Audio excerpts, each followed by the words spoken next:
All India राष्ट्रीय ग्रामीण bank कर्मचारी एसोसिएशन द्वारा राष्ट्रीय स्तर का धरना प्रदर्शन दिल्ली के जंतर मंतर पर किया गया, जिसमें देश भर के ग्रामीण बैंकों के हजारों कर्मचारियों कई राज्यों से इसमें सम्मिलित हुए।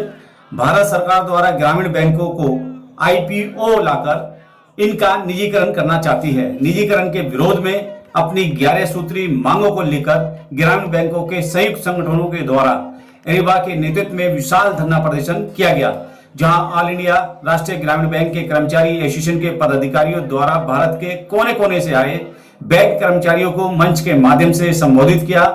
इस धरना प्रदर्शन में आंध्र प्रदेश के राज्यसभा सांसद भी इसमें शामिल हुए।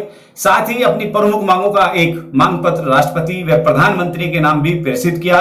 और देखा जाए तो इस धरना प्रदर्शन में हजारों लोग जो जंतर मंतर पे सम्मिलित हुए थे, कहीं ना कहीं देश के राष्ट्रपति प्रधानमंत्री के नाम जो ज्ञापन प्रेषित किया, उसमें अपनी मांगों को लेकर उन्होंने अपना रोष भी प्रकट किया है कि किस प्रकार ग्रामीण बैंकों को आईओपीओ लाकर उनका निजीकरण किया जा रहा है। तमाम कर्मचारी यहाँ आज पूरे भारत के कोने कोने से यहाँ सम्मिलित हुए। और देखा जाए तो भारत सरकार कहीं ना कहीं तमाम भारत के बैंकों का निजीकरण करके उन सभी कर्मचारियों को बेघर कर देना चाहती है, जो दिन रात मेहनत करके इस देश के लिए समर्पित भावना से कार्य कर रहे हैं। आइए देखते हैं एनपीडी न्यूज इंडिया की ये विशेष कवरेज दिल्ली के जंतर मंतर से। राव जी, आज देखा जाए तो यहाँ धरना प्रदर्शन है। तमाम भारत के कोने कोने से जो है ग्रामीण बैंक के कर्मचारी आए हैं। क्या प्रमुख मांगे, क्या मुद्दा है? आप देख रहे हैं अभी त्रिपुरा से आए हैं वो लोग। त्रिपुरा से लेकर गांव से हर कोने से, देश के हर कोने से 43 ग्रामीण बैंक हैं। आज लीडर यहाँ मौजूद हैं।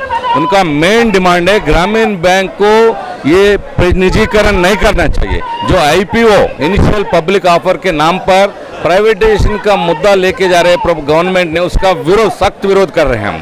प्राइवेटाइजेशन ग्रामीण बैंक का कॉन्सेप्ट को बहुत डाइल्यूट करेगा। इसका मेन लक्ष्य, स्थापित लक्ष्य था गांव तक बैंकिंग सेवाएं लेके जाने का, पिछड़े वर्गों के लिए, खेत किसान लोगों के लिए, जो कमजोर लोग हैं उनके पास बैंकिंग सुविधा लेके जाने का। ये ग्रामीण बैंक 100% सफल बने हैं।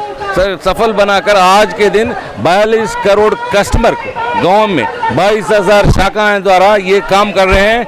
और अगर गवर्नमेंट अगर ये आईपीओ लाते हैं तो प्राइवेट डायरेक्टर, प्राइवेट इन्वेस्टर है तो उनका सिर्फ प्रॉफिट, डिविडेंड, रिटर्न का रहता है उनका मेन कंसंट्रेशन।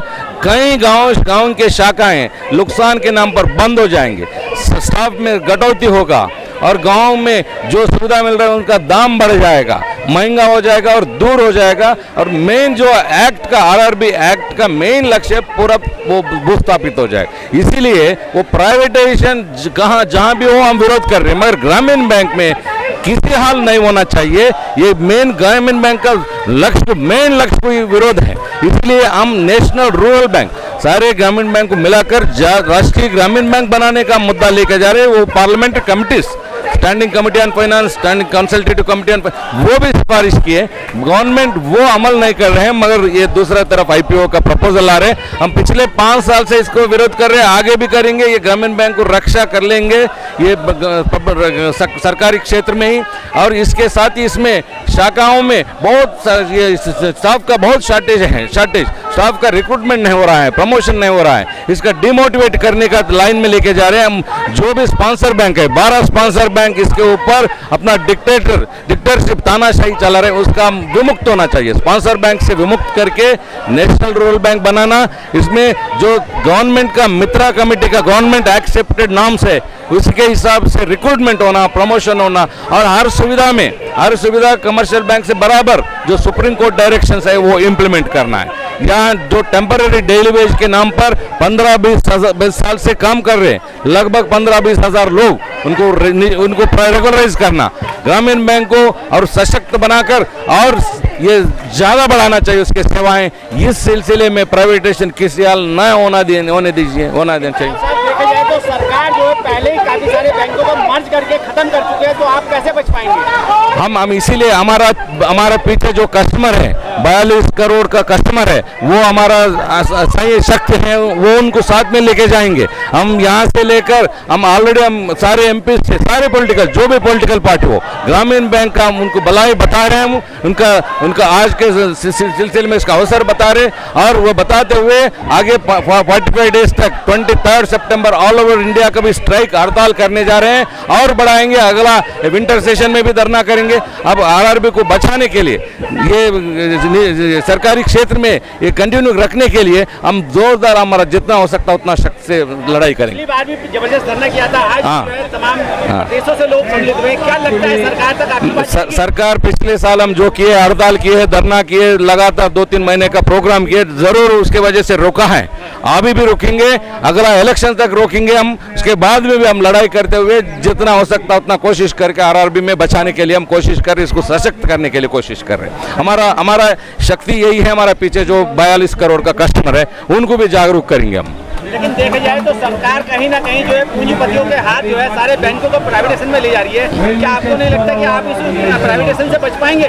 गवर्नमेंट का वही है लक्ष्य, तो वही है उद्देश्य, आरआरबी को भी लेके जाके पूंजीपतियों को हाथ में दे देने का।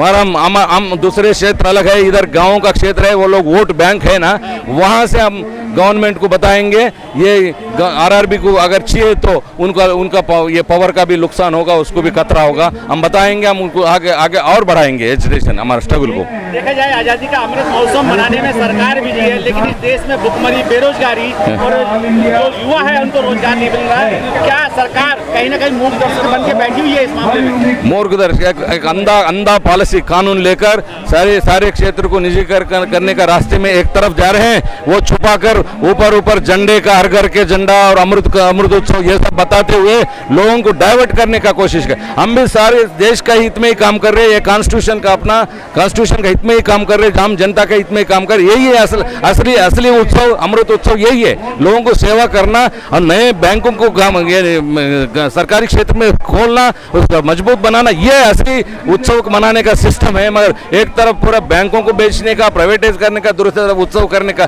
कोई रिलेशन नहीं है, इसका विरोध है, वो कॉन्फ्लिक्ट है, ये लोगों को उल्लू बनाने का तरीका है। ये कितने लाख लोग अगर प्राइवेटाइजेशन हो जाता है तो कितने लाख लोगों के घर के चूल्हे बंद होंगे इस ग्रामीण बैंक के?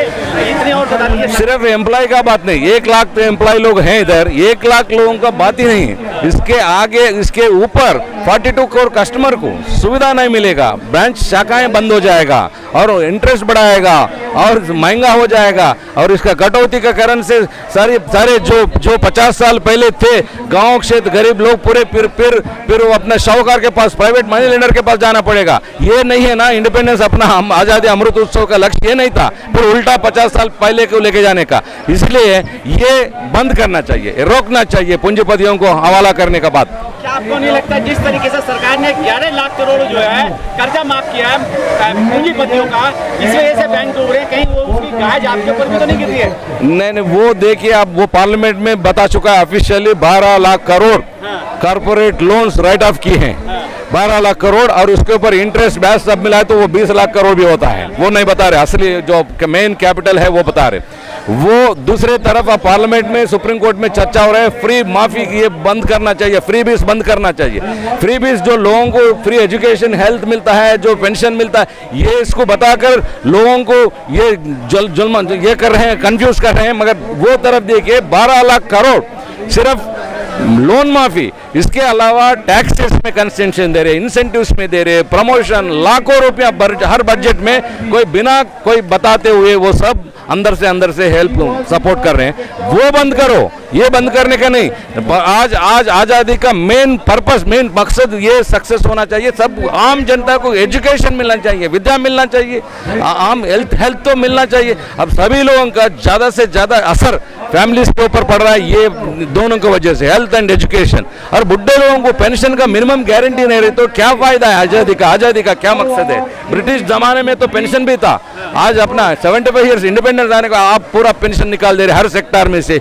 ये कोई आज़ादी का लक्ष्य नहीं था, ये अगेंस्ट है। जो फ्रीडम फाइटर्स मर गए हैं, अपना कुर्बानी किए, उसका बर्बाद कर रहे हैं आप। जो अगर मैसेज देने की बात हो राव साहब, तो क्या कहेंगे मैसेज देश के लोगों के लिए? देश के लिए मैं ये पब्लिक सेक्टर को रक्षा करना चाहिए, कोई एम्प्लॉय का डिमांड नहीं है, ये और स्कूल खोलना चाहिए, हॉस्पिटल खोलना चाहिए आम जनता के लिए, सारे लोगों के लिए। ये सोशल सर्विसेज ये सर्विस सेक्टर है, ये कंटिन्यू होना चाहिए पब्लिक सेक्टर में, प्राइवेट में नहीं जाने दीजिए। आप लोगों का है डिमांड, ये एम्प्लॉय का डिमांड नहीं है। लोगों को अपने अपन रक्षा करने के लिए लड़ाई बढ़ाना चाहिए, हमको साथ देना चाहिए।